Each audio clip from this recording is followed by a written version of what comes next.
Asahan ang dagdag singil sa kuryente sa pagpasok ng bagong taon.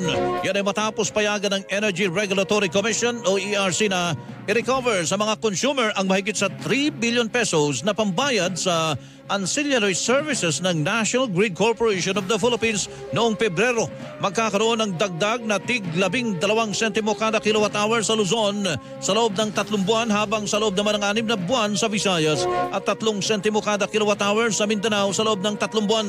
Matatandaang sinuspende ng ERC ang pagpapatupad ng billing ng and settlement sa co-optimized energy at reserve sa wholesale electricity spot market o WESM dahil sa kwestiyon sa price determination methodology matapos ang deliberasyon ng komisyon sa recalculation ng Independent Electricity Market Operation of the Philippines.